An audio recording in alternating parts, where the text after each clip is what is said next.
The issue of selling more varieties of alcohol in grocery stores is at the heart of the province-wide strike at Ontario's liquor board stores, which is now heading into its third week.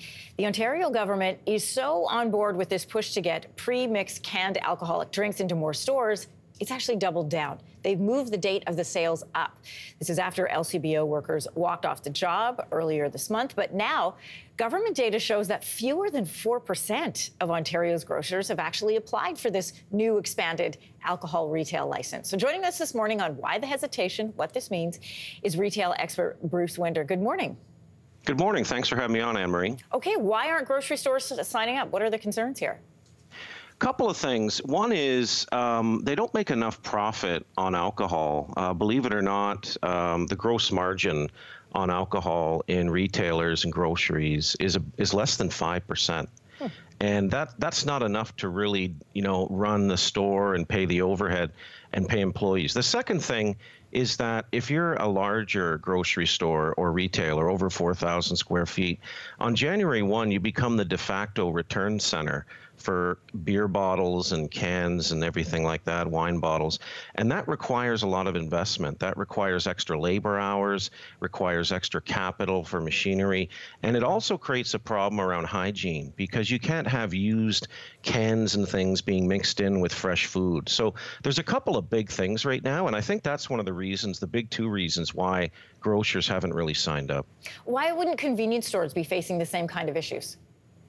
Well, I think that they don't have the whole returns thing that is helping them. If they're a small convenience store, they may not have to be a return center. So that's one thing. The other might be, they might be just see it as sort of, because they're carrying a very small assortment, they see it as a bit of a loss leader or see it as something, that'll draw consumers into their convenience stores. You mentioned the issue of cost, also the hassle of having to be the de facto recycler of the bottles in the return center. Last year, grocery stores in Toronto, some of them stopped selling alcohol after theft became more common. Is safety also one of their concerns?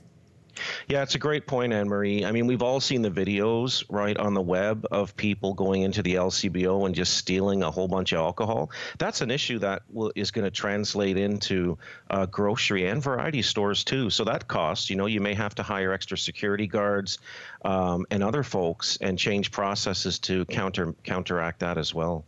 So LCBO workers are still on strike. The beer store is losing its share of the alcohol market in Ontario.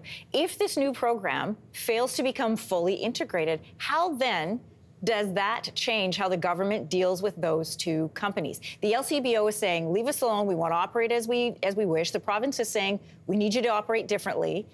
But the people they need to execute that are saying, hang on. So how does that change these negotiations and this plan going forward?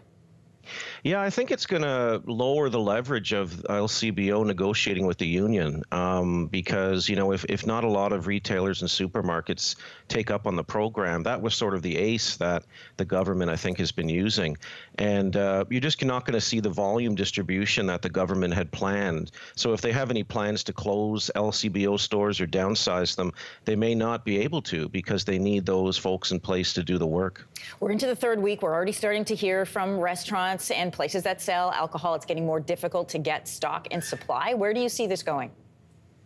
Yeah, it's kind of nasty right now. I mean, this could stretch on another few weeks. My understanding is I think they're back at the bargaining table this week, but, it could stretch on a few weeks because both sides are dug in, and it's a very complex process. And meanwhile, you're right, restaurants and other folks are caught in the middle right now. I mean, you could always go to distilling your own, but that's a whole separate segment. Bruce Winder, thanks for joining us this morning. Good to have you. Thanks, Anne-Marie. Take care. Hey, thanks for watching. If you liked this, be sure to subscribe here, or you can check out more Your Morning videos right here.